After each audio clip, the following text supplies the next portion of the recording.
Bonjour à tous, je vous remercie d'être nombreux pour ce webinaire. Je m'appelle Mathieu Chaise et je suis le directeur des opérations de Télégraphique.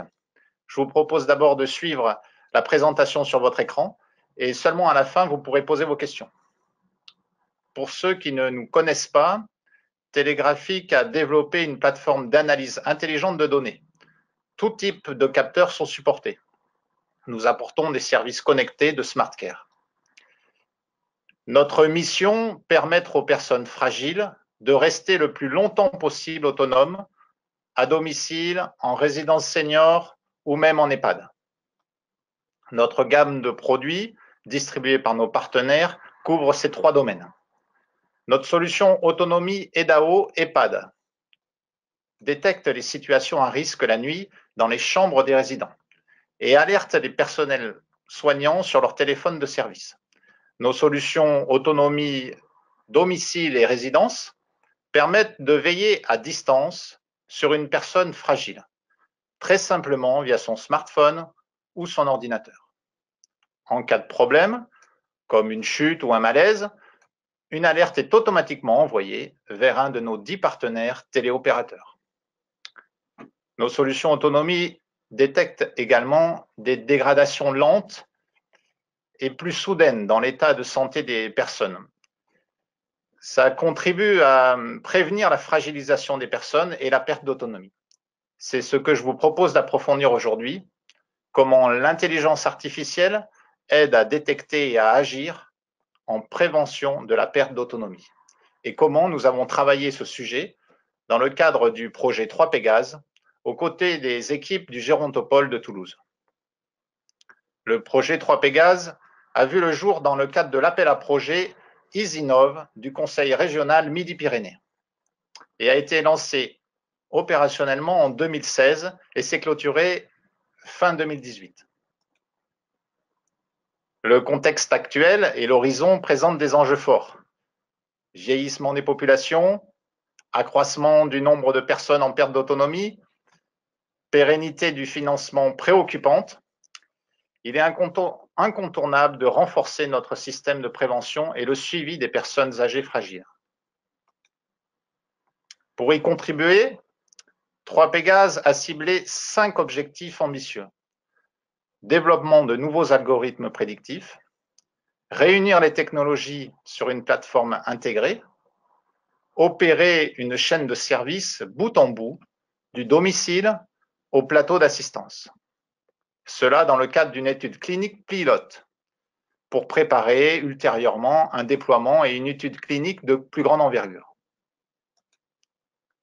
Dans le cadre de ce projet, Télégraphique a travaillé en consortium avec d'autres acteurs complémentaires. Une plateforme de télémédecine avec Télémédecine Technologies pour le suivi de l'étude clinique, des experts en analyse de données, dont Télégraphique et l'IRIT, laboratoire de machine learning et de mathématiques à Toulouse, un fournisseur d'équipements, Orange, un plateau d'assistance 24/7, Intermutuelle Assistance, et bien sûr, des médecins du Gérontopole du CHU de Toulouse. L'évaluation clinique a porté sur 18 sujets pendant 6 mois. Les critères de sélection des participants ont été les suivants.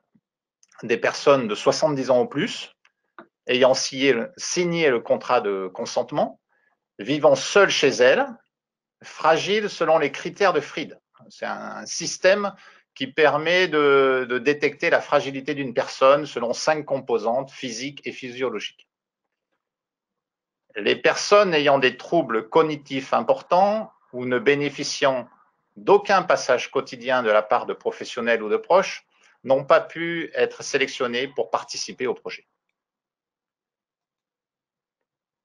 L'objectif principal de cette étude clinique a été d'évaluer la pertinence clinique des alarmes automatiquement générées par le système prédictif. Est-ce qu'elles sont à même de détecter une altération fonctionnelle chez le patient?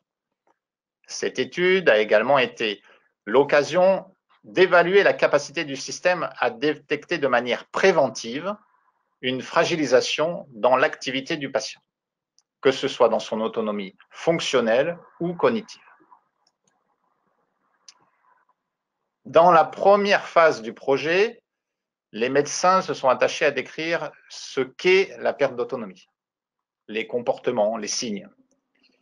Ils ont notamment exprimé leur besoin de suivre le niveau d'activité dans le logement, les prises de repas, la qualité du sommeil, la conservation du lien social et les entrées et sorties du domicile.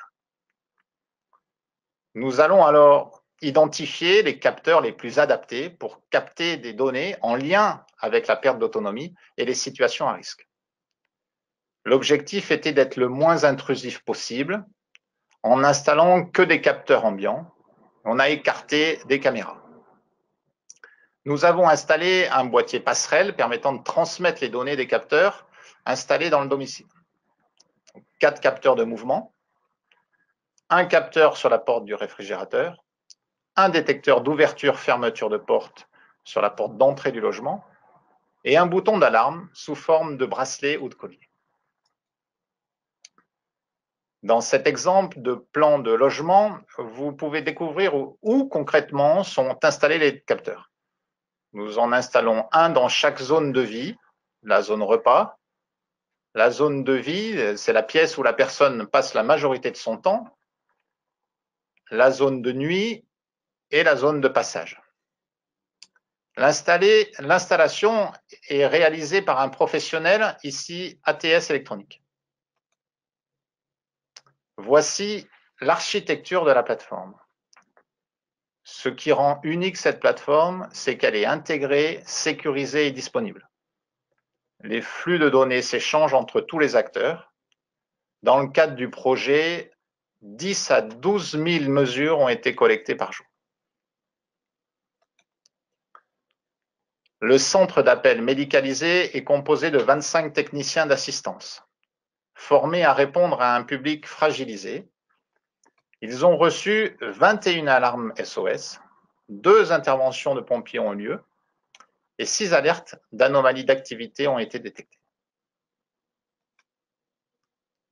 Dans le cadre de ce projet, nous avons pu démontrer que l'intelligence artificielle, développée par Télégraphique, permettait de s'adapter au profil de chacun des bénéficiaires, de modéliser leurs habitudes et de détecter des situations à risque de nature urgente ou des dégradations. Comment avons-nous procédé? Alors, les données récoltées au fil des jours nous ont permis de calculer des modèles d'activité, c'est-à-dire des descriptions mathématiques des habitudes de vie des personnes, de déterminer à partir de quel seuil les activités pourraient être considérées comme anormales. Le calcul des modèles est auto-apprenant. Au fil des jours, il évolue. Au fil des semaines et des mois, il s'adapte aux évolutions de l'activité. La détection d'anomalies d'activité s'effectue alors de 2 façons. En permanence, en temps réel, l'IA compare l'activité des différentes personnes équipées avec les modèles d'activité. Si un écart trop important est détecté pour l'un des bénéficiaires, cela peut correspondre à une situation d'urgence. Le module de détection d'anomalies prend alors la décision d'envoyer une alerte. D'autre part, tous les jours, toutes les semaines, tous les mois, la plateforme évalue l'évolution de l'activité des personnes et détecte celles qui font l'objet d'une dégradation. Par exemple, la plateforme détecte les personnes qui sortaient régulièrement de leur domicile et qui, depuis 2 ou 3 jours, ne s'aventurent plus en dehors du logement. Cela permet aux téléopérateurs et à la famille d'intervenir, de prendre des nouvelles. Autre type de détection. Les personnes qui d'habitude se levaient 1 à 2 fois par nuit et qui, depuis 2 nuits, se lèvent très fréquemment. Il faut alors penser à écarter les risques d'infection urinaire ou de troubles digestifs.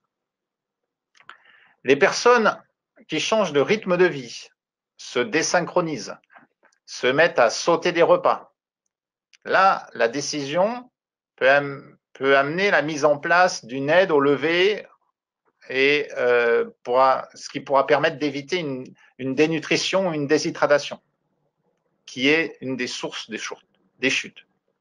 Enfin, Au-delà des alertes qui sont envoyées, la plateforme télégraphique alimente en temps réel les applications smartphone des aidants, mais aussi les applications web des professionnels.